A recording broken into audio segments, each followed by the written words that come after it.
Hello friends, hello my dear students. আজ আমরা সরল সুদের অঙ্ক শিখব। ক্লাস 10-এর সরল সুদের অঙ্ক। যদি ভিডিও দেখার পর আপনাদের মনে হয় যে আমি আপনাদের সময় এবং নেট নষ্ট করেছি, আপনারা আমাকে আনসাবস্ক্রাইব করে দেবেন বা রিপোর্ট করতে পারেন। বাট আই থিঙ্ক আজ আপনারা খুব মজা পাবেন, কারণ আপনারা আজ সরল সুদের অঙ্ক খুবই ইজিলি শিখবেন এবং সরল সুদের অঙ্ক কোনোদিনও আপনাদের আটকাবে না। খুবই সহজভাবে শেখানোই আমার ডিউটি। আচ্ছা, তো কোষে দেখি ফার্স্ট কোশ্চেনের অ্যান্সারটা আগে আমরা করছি, কারণ সহজভাবে আগে শুরু করি, তারপরে বড় বড় কোশ্চেনেও যাব, কিন্তু খুবই সহজভাবে সরলভাবে অঙ্কটা শেষ করব, অবশ্যই শর্টে। কোষে দেখি 2-এর 1-এর দাগের অঙ্ক বোর্ডে দিয়ে দিচ্ছি। দুই বন্ধু একসঙ্গে একটি ছোট্ট ব্যবসা চালানোর জন্য বার্ষিক 12% সরল সুদের হারে একটি ব্যাংক থেকে 15,000 টাকা ধার নিলেন। 4 বছর পরে ওই টাকার জন্য তাদের কত টাকা সুদ দিতে হবে হিসাব করে লিখি। অর্থাৎ দুই বন্ধু ব্যাংক থেকে টাকা ধার নিচ্ছে একটা ছোট্ট ব্যবসা চালু করার জন্য। বার্ষিক সুদের হার বলা হয়েছে 12%, অর্থাৎ ব্যাংক প্রতি বছর যে টাকাটা নেবে তার উপর 12% করে ব্যাংক সুদ নেবে, এবং 15,000 টাকার 4 বছর পর সুদ কত হবে। যখনই আপনারা সরল সুদের কোনো অঙ্ক করবেন, একটা ফর্মুলা আপনারা মাথায় রাখবেন, I equal P into T into R. I equal P into T into R, যেখানে পি ফর প্রিন্সিপাল অর্থাৎ আসল, অর্থাৎ ব্যাংক আমাদের কাছে যে টাকাটা দিচ্ছে বা আমরা ব্যাংকে যে টাকাটা রাখছি সেটাকে আমরা পি ধরে নেব। পি ইকুয়াল প্রিন্সিপাল 15,000 টাকা।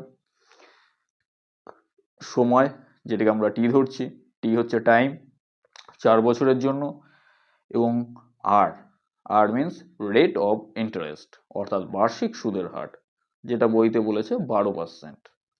তো ফার্স্ট আপনারা ডেটা তুলে নেবেন।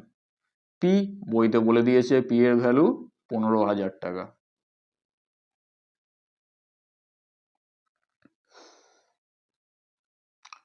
টি ফর টাইম, টাইম বলেছে 4 ইয়ার 4 বছর,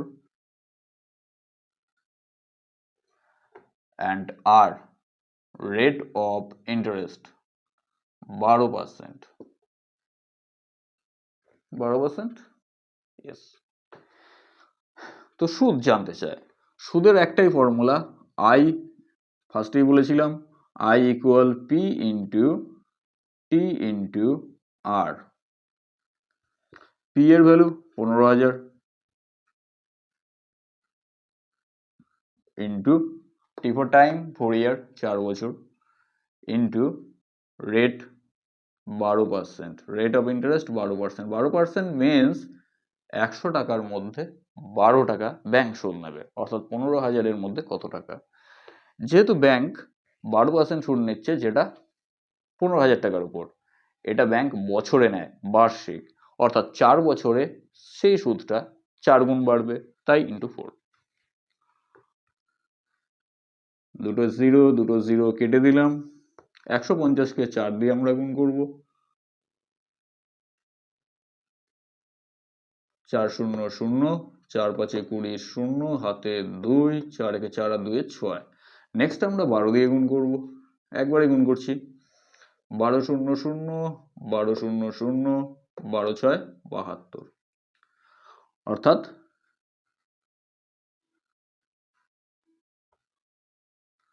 4 বছর পর তাদের 7,200 টাকা সুদ দিতে হবে। ফার্স্ট অঙ্ক ভেরি ইজি ছিল, প্রত্যেকটা অঙ্ক আমরা একই ফর্মুলা দিয়ে করব।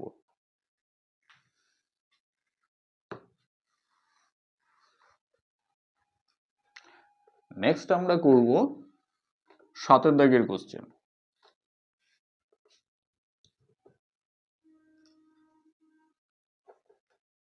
বোর্ডে আমি কোশ্চেন দিয়ে দিচ্ছি।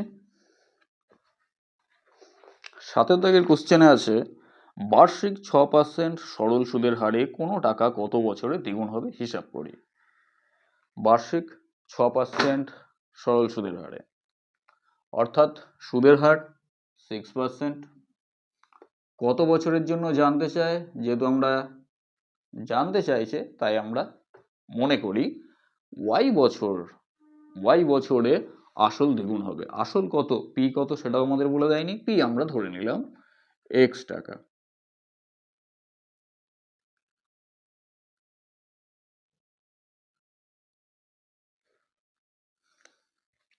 একটা জিনিস খেয়াল করবেন, সরল সুদের অঙ্কে যদি আমাদের p, t বা রেট অফ ইন্টারেস্ট বার্ষিক সুদের হার কোনোটা যদি বলে না দেয়, সেটা আপনারা ধরে নেবেন, সাইডে লিখে রাখবেন ধরি। যেমন x টাকা ব্র্যাকেটে লিখে রাখবেন ধরি, y বছর ব্র্যাকেটে লিখবেন ধরি।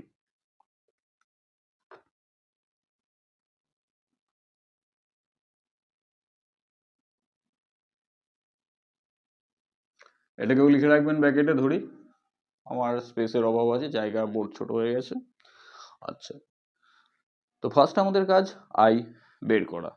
আয়ের ভ্যালু কত আসছে তাহলে, পিও আমরা ধরেছি x, টি আমরা ধরেছি y, ইন্টু আর ধরেছি 6%। 6% মিনস 6/100।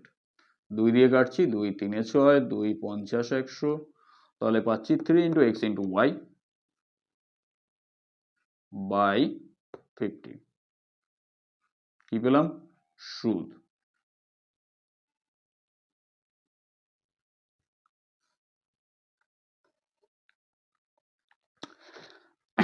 যখনই কোনো কোশ্চেনে আমরা পি, টি বা আর যদি কাউকে আমরা নিজেদের মন মতো ধরে নিই, এক্স বা ওয়াই বা কোনো কিছু ধরে নিই, তখনই আমরা প্রশ্নকে অনুসরণ করব আই বের করার পর। যে কোনো অঙ্ক থাক, ফার্স্ট আমরা আগে আই বের করব, তারপরে আমরা আবার কোশ্চেনকে রিমাইন্ড করব, অর্থাৎ মনে করব। কোশ্চেনে বলা হয়েছিল 6% সরল সুদের হারে কোনো টাকা কত বছর পর দ্বিগুণ হবে। কোশ্চেনটাকে আগে ভালো করে বুঝবেন। অর্থাৎ ব্যাংকে যখন আমরা কোনো টাকা রাখছি, সেই টাকাটা যেটা অ্যামাউন্ট হতে পারে, 10,000, 15,000 বা 20,000, টাকাটা ব্যাংক যদি আমাদের 6% সুদ দেয়, কত বছর পর সেই টাকাটা দ্বিগুণ হবে। অর্থাৎ 15,000 টাকা রাখলে সেটা 30,000 টাকা হয়ে যাবে কত বছর পর। তো আমরা কোশ্চেনকে রিমাইন্ড করছি, তাই আমরা লিখে নিলাম শর্তে বা প্রশ্ন অনুসারে। আচ্ছা, আমাদের আসল ছিল x টাকা, প্লাস কয়েক বছর পর ব্যাংক আমাদের যে সুদটা দিচ্ছে সেটা হচ্ছে 3xy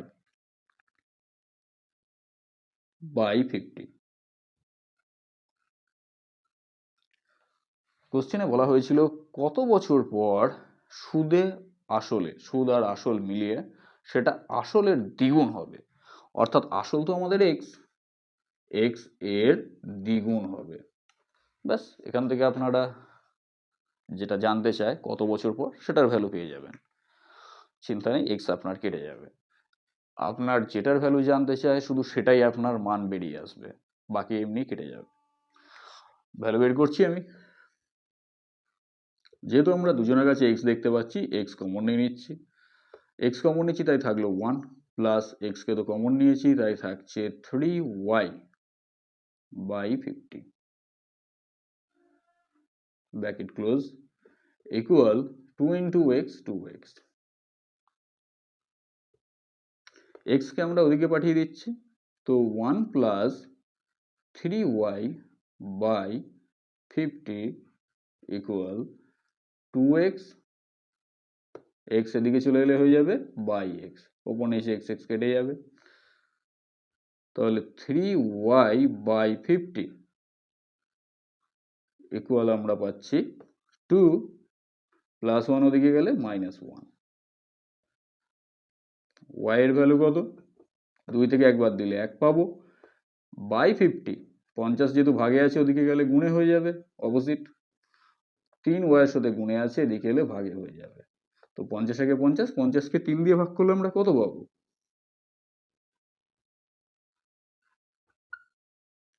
3 16 48 ভাগশেষ 2 49 50 বাই 3 বছর। বছর কেন লিখছি, যখন শর্তে লিখবেন তখন এখানে একক লিখবেন না, একক এখানে হয় না। ওটা আমরা লিখছি কারণ আমার এখন জায়গার অভাব আছে, শর্টে করে দিচ্ছি। তো বছর লিখছি কারণ ওয়াইটা আমরা কি ধরেছিলাম, টাইম, কত বছর। তাই টাইমের একক বছর ছিল, তাই আমি লিখলাম বছর। অর্থাৎ অ্যামাউন্ট আমরা যতই রাখি না কেন, যদি ব্যাংক আমাদের 6% হারে সুদ দেয়, সেটা 16.2 বছরে টাকাটা দ্বিগুণ হয়ে যাবে, ডবল হয়ে যাবে। এই একই ফর্মুলা দিয়ে আপনারা এই লেসনের প্রত্যেকটা অঙ্ক করে নিতে পারবেন। এটা তো হয়ে গেছে। নেক্সট আমরা 12 দাগের কোশ্চেনটা করছি।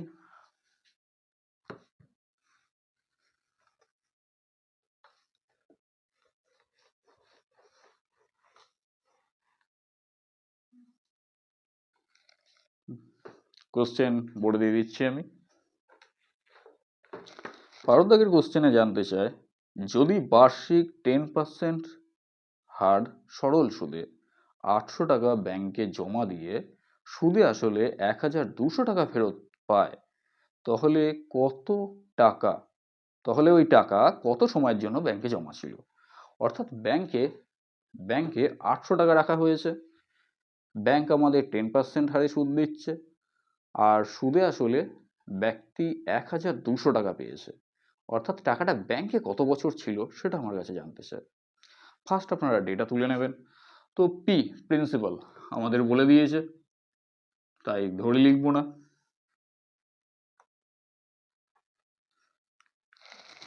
পি কত বলেছে? 800 টাকা। ব্যক্তি 800 টাকা ব্যাংকে রেখেছে। টাইম আমাদের কাছে জানতে চায়, টাইম বলে দেয়নি, তাই টাইম ওয়াই বছর ধরে নিলাম। সাইডে লিখে নেবেন। ধরি সুদের হার বলে দিয়েছে 10%। ফর্মুলা একটাই আমাদের, আমরা করব আয়ের মান বের করব। পি এর ভ্যালু 800 টাকা into time Y into R rate of interest 10%। 10% means 10/100। 100-এর সাথে 800 কাটলে আমরা পাচ্ছি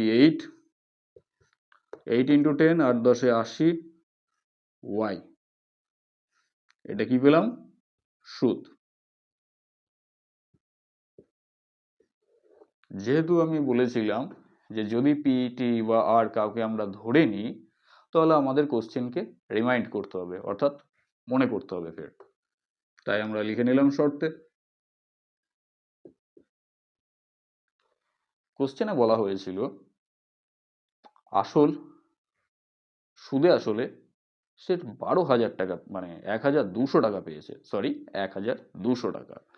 সুদে আসল ছিল তার কত? 800 টাকা। ব্যক্তি 800 টাকা রেখেছিল অ্যাকাউন্টে, প্লাস সুদ পেয়েছে কত? 80 ওয়াই টাকা। 80 ওয়াই।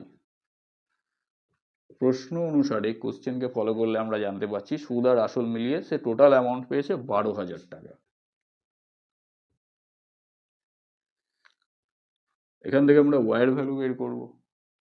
দেন 80 ওয়াই ইকুয়াল 1200 মাইনাস প্লাস 800 দিকে গেলে মাইনাস 800।